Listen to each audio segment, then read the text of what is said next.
Hi! In front of me is XIAOMI Redmi A2 and today I would like to show you where you can find all text correction options.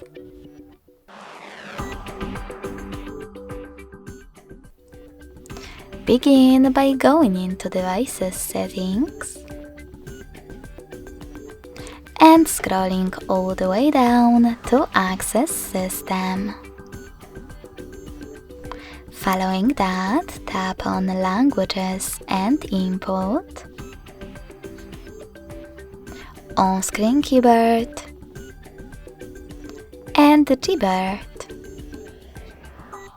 Then tap on Text Correction.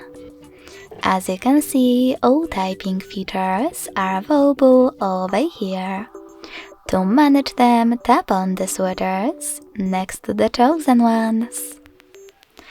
Thanks so much for watching. If you enjoyed this video, don't forget to leave a like, comment and subscribe. Bye!